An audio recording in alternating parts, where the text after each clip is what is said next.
Hay una historia que los poderosos han intentado borrar durante 2000 años. No de los libros de historia, porque eso habría llamado demasiada atención. La borraron de algo más sutil, del significado. Cambiaron palabras, suprimieron evangelios, reinterpretaron pasajes enteros, y lo lograron, durante siglos. Pero hay algo que no pudieron controlar, los documentos que sobrevivieron, las líneas de sangre que siguieron existiendo, y las profecías que ahora, en 2026, están comenzando a cumplirse de maneras que nadie puede ignorar. María Magdalena no era quien te dijeron que era. Eso ya lo saben millones de personas gracias a investigaciones históricas, textos gnósticos y el Evangelio de María redescubierto en el siglo XIX. Pero hay algo que incluso los investigadores más serios han pasado por alto. No solo fue testigo de la resurrección, no solo fue la primera en recibir el mensaje. Según documentos que datan del siglo I, ella fue portadora de algo mucho más concreto, una línea de transmisión, un conocimiento. Y según algunas de las interpretaciones más recientes de textos escénicos y fragmentos del Mar Muerto, una descendencia que no terminó en Palestina. Y esa descendencia, ese linaje sagrado, tiene todo que ver con lo que está a punto de suceder en el mundo. Antes de continuar, necesito que entiendas algo fundamental. Lo que vas a escuchar en los próximos minutos no es una teoría de conspiración. Es la convergencia de tres corrientes completamente independientes. La investigación histórica sobre los primeros siglos del cristianismo, las profecías contenidas en textos que fueron excluidos del canon oficial y los movimientos geopolíticos que están reorganizando el poder mundial exactamente ahora, en este año. Cuando estas tres corrientes se encuentran en el mismo punto, ya no puedes llamarlo coincidencia. Tienes que llamarlo señal. Comencemos desde el principio. En el Evangelio de Felipe, uno de los textos de Nag Hammadi descubiertos en Egipto en 1945, hay una afirmación que escandalizó al mundo académico. Dice, y cito, «La compañera del Salvador es María Magdalena. El Señor la amaba más que a todos los discípulos y la besaba frecuentemente en la boca». Los eruditos debatieron durante décadas si esto era metafórico o literal. Pero hay algo que casi nadie notó en ese debate. La palabra usada originalmente en copto para compañera no significa simplemente amiga o seguidora. Significa koinonos, consorte espiritual, participante en el misterio, coportadora del conocimiento sagrado. No es una descripción romántica, es una descripción de función. María Magdalena no era solo amada, era coiniciada. Y los coiniciados, en las tradiciones del primer siglo, tenían una responsabilidad específica: preservar y transmitir lo que habían recibido. ¿Qué transmitió ella? Aquí es donde las cosas se ponen extraordinariamente interesantes. En el Evangelio de María, Pedro le pregunta directamente qué le enseñó Jesús en privado, cosas que los otros discípulos no recibieron. Y ella habla de la naturaleza del alma, del camino ascendente a través de los poderes, de una comprensión del cosmos que va mucho más allá de la doctrina que eventualmente se convirtió en religión institucional. Pero hay algo más en ese texto que los traductores modernos apenas están comenzando a comprender. Hay una referencia críptica a los que vendrán después. Una mención a una continuidad que no depende de instituciones, sino de personas específicas, de una línea que seguirá portando el conocimiento cuando las instituciones fallen. Y aquí está la conexión que nadie ha hecho públicamente hasta ahora. En el libro de Apocalipsis, capítulo 12, hay una figura extraordinaria. Una mujer vestida del sol, con la luna bajo sus pies y una corona de 12 estrellas. Da a luz a un hijo que es arrebatado al trono de Dios, y luego ella huye al desierto, donde es sustentada por 1260 días. Los teólogos tradicionales dicen que esta mujer representa a Israel o a la Iglesia. Pero varios investigadores independientes están planteando ahora algo diferente. En la iconografía del primer siglo, en las comunidades judeocristianas primitivas, la figura femenina vestida de luz estaba asociada específicamente con la transmisión del conocimiento místico y la descripción del Hijo arrebatado al cielo con la madre que continúa en la tierra, preservada pero perseguida, encaja de manera extraordinaria con lo que los textos gnósticos dicen sobre el papel de María Magdalena después de la resurrección. No fue ella quien ascendió, fue ella quien se quedó. Y lo que se quedó con ella, según estos investigadores, fue más que memoria, fue linaje. La tradición francesa, documentada extensamente desde la Edad Media, dice que María Magdalena llegó a las costas del sur de Galia, al territorio que hoy es Francia, portando consigo algo invaluable. Las leyendas populares dicen que era el Santo Grial, pero hay una interpretación alternativa que está ganando fuerza en círculos académicos. El Grial no era un objeto, era una línea de sangre, sangre real, real en el doble sentido, auténtica y de realeza. Una descendencia directa que portaba no solo genes, sino una transmisión espiritual específica, un conocimiento sobre la naturaleza de la realidad y el destino humano que no podía ser contenido en ningún libro porque residía en las personas mismas. Y esa línea no se extinguió en Europa medieval.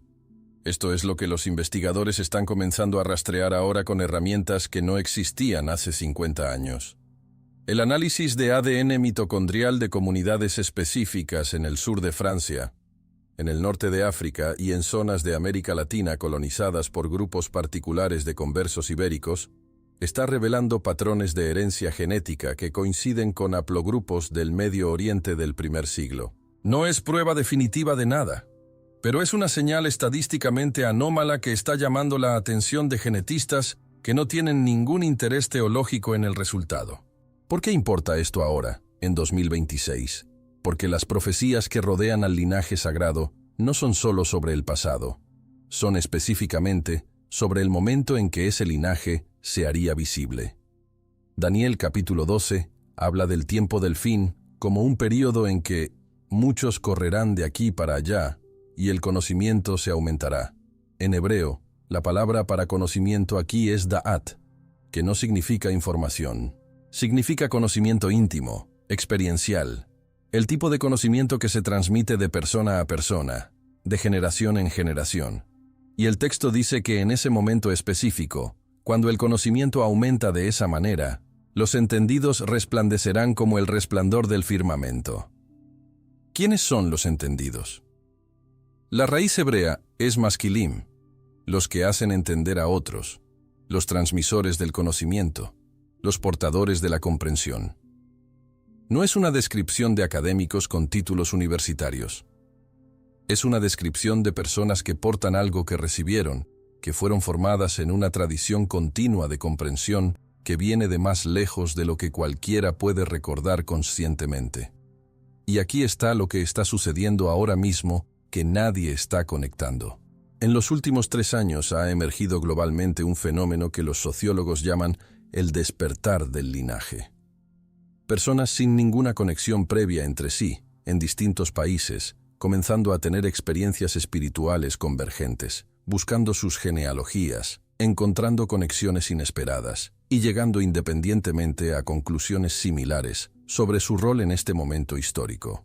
El algoritmo de YouTube lo interpreta como un nicho de contenido espiritual, pero hay investigadores que lo están leyendo como algo cualitativamente diferente, una activación, como si algo que estaba dormido estuviera despertando simultáneamente en múltiples portadores del linaje distribuidos por el mundo.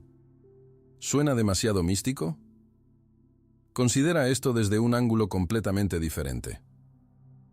En 2022, el Parlamento Europeo financió una investigación histórica sobre las comunidades cátaras del sur de Francia, aquellas que fueron exterminadas en la cruzada albigense del siglo XIII. Los cátaros eran considerados herejes precisamente porque preservaban una versión del cristianismo radicalmente diferente al romano, centrada en el conocimiento directo, en la negación de la jerarquía eclesiástica y en la veneración específica de María Magdalena como figura primaria.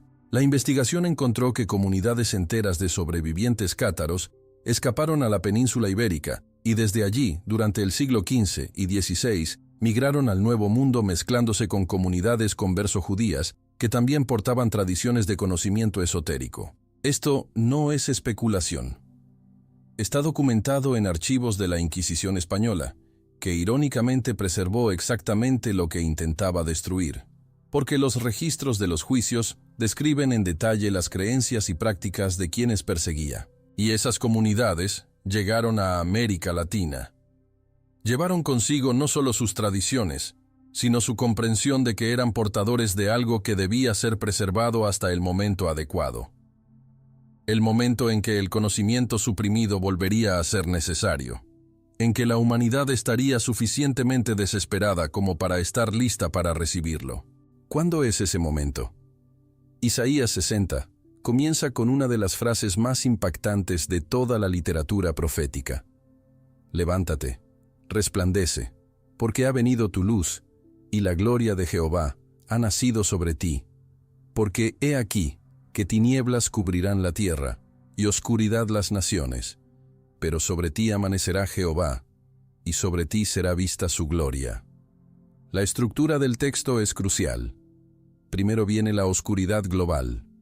Luego viene, desde un lugar específico, una luz que no fue apagada. Este texto no está describiendo un milagro que viene del cielo. Está describiendo algo que emerge de la tierra, de un lugar donde fue preservado. Y en el versículo 4 dice algo que durante siglos pareció solo metafórico. Alza tus ojos alrededor y mira. Todos estos se han juntado, vinieron a ti. Tus hijos vendrán de lejos, y tus hijas serán llevadas en brazos. Un reencuentro, una convergencia. Gente que estaba dispersa, que había sido distribuida por el mundo durante generaciones, que regresa a algo, no necesariamente a un lugar geográfico, a un reconocimiento, a una comprensión compartida de quiénes son y para qué están aquí. Esto es lo que los portadores del linaje describen cuando hablan de su experiencia. No descubrí que soy descendiente de alguien famoso, sino algo más profundo y más difícil de articular. Recordé algo que ya sabía. Reconocí a otras personas que también lo saben. Y entendí que este momento es el momento para el que existimos. Pero hay una dimensión más concreta, más verificable, que conecta todo esto con el presente. Mateo 16 contiene el momento en que Pedro declara: «Tú eres el Cristo, el Hijo del Dios viviente». Y Jesús responde con una de las afirmaciones más famosas de los Evangelios: «Sobre esta piedra edificaré mi iglesia». Pero hay un detalle que la traducción estándar oscurece. En el texto griego original, el juego de palabras es entre Petros, Pedro, y Petra, roca. Pedro es piedra, pero la petra sobre la que se edifica algo no es Pedro mismo, sino lo que Pedro acababa de reconocer, la capacidad de revelación directa. Bienaventurado eres, porque no te lo reveló carne ni sangre, sino mi Padre que está en los cielos. La revelación directa. No la institución, no la doctrina heredada, no el sacerdote intermediario, el acceso personal, directo, al conocimiento. Eso es la piedra. Y María Magdalena era la portadora primaria de ese principio, mucho más que Pedro, según los propios textos gnósticos donde ella defiende exactamente esa comprensión contra la resistencia de discípulos que querían institucionalizar lo que Jesús había enseñado. Estamos viviendo el colapso en tiempo real de las instituciones que se construyeron sobre la versión institucionalizada. La Iglesia Católica pierde millones de fieles por año. El protestantismo institucional se fragmenta. El Islam político enfrenta su mayor crisis de legitimidad en siglos. Todas las grandes estructuras religiosas que se construyeron sobre la autoridad delegada, sobre la intermediación jerárquica, están entrando en crisis simultánea. Y mientras eso sucede, algo diferente está creciendo. Comunidades pequeñas, grupos de estudio bíblico directo, tradiciones de conocimiento esotérico que estaban marginalizadas y de repente son buscadas masivamente. Acceso directo, sin intermediarios, a textos que hasta hace pocas décadas eran inaccesibles. El conocimiento aumentado del que habla Daniel. La luz que emerge mientras la oscuridad cubre a las naciones del que habla Isaías. No es una metáfora. Es un proceso que puedes rastrear en estadísticas de descarga de aplicaciones bíblicas, en el crecimiento de comunidades de estudio independiente, en el hambre espiritual que las instituciones ya no pueden satisfacer. Y aquí está la pregunta que pocas personas se están haciendo. Si el linaje sagrado que portaba María Magdalena nunca fue destruido, si fue preservado a través de siglos de persecución, migración y transmisión cuidadosa, si portadores de ese linaje existen hoy distribuidos por el mundo, especialmente en las regiones donde esas tradiciones migraron durante los siglos de mayor persecución, ¿qué rol juegan en lo que está sucediendo ahora? Apocalipsis 17 describe a la gran ramera sentada sobre las aguas, con quien los reyes de la tierra se han embriagado, y la profecía dice que este sistema caerá. Pero luego Apocalipsis 21 describe algo que lo reemplaza, y esa nueva realidad no viene del vacío, viene de lo que fue preservado. He aquí, yo hago nuevas todas las cosas. Las cosas que son hechas nuevas no son creadas de la nada. Son lo que existió, pero fue distorsionado, corrompido, enterrado. Y la renovación consiste en restaurarlas a su forma original. La comprensión que María Magdalena portaba, el conocimiento de la naturaleza directa del acceso espiritual, de la divinidad que reside en lo humano sin necesidad de intermediación institucional, de la igualdad radical de todos los portadores del Espíritu, era exactamente lo que el sistema que emergió después de ella suprimió sistemáticamente. Porque ese conocimiento hace innecesaria la jerarquía. Y una jerarquía que se sustenta en ser el único acceso al conocimiento sagrado no puede sobrevivir si ese conocimiento se democratiza. Estamos en 2026. Ese conocimiento se está democratizando a velocidades sin precedente histórico. Y simultáneamente, las jerarquías que lo suprimieron están colapsando. No es coincidencia. Es el cumplimiento de un proceso que los textos profetizaron hace 2 milenios y que el linaje que María Magdalena transmitió fue preservado específicamente para este momento. Zacarías 4:6 dice: «No con ejército ni con fuerza, sino con mi espíritu, ha dicho Jehová de los ejércitos». El gobierno del futuro, el que emerge después del colapso de las estructuras actuales, no vendrá de un poder militar. No vendrá de una economía más poderosa, vendrá de algo que no puede ser comprado ni conquistado, la autoridad del conocimiento auténtico, de la revelación directa, de la comprensión que no depende de ninguna institución para su validez. Y quienes lo portarán, según estas interpretaciones convergentes, son exactamente quienes han sido portadores sin saberlo conscientemente. El linaje que nunca fue destruido. Los descendientes espirituales y posiblemente literales de una transmisión que comenzó en el primer siglo y que, a través de persecución, migración y preservación cuidadosa, llegó hasta este momento. ¿Qué debes hacer con esta información? Lo mismo que en cada momento de despertar que registra la historia sagrada. Primero, busca. No en instituciones. En los textos directos, en tu propia experiencia interna, en las conexiones que aparecen en tu vida de maneras que no puedes explicar racionalmente. Los textos gnósticos son accesibles hoy como nunca antes. El Evangelio de Tomás, el de Felipe, el de María. Léelos tú mismo. No te quedes con lo que alguien más dice que dicen. Segundo, conecta. El linaje no se activa en el aislamiento. Siempre operó en comunidades pequeñas, en grupos de reconocimiento mutuo, en círculos donde la búsqueda era colectiva. Encuentra a otros que están en el mismo proceso.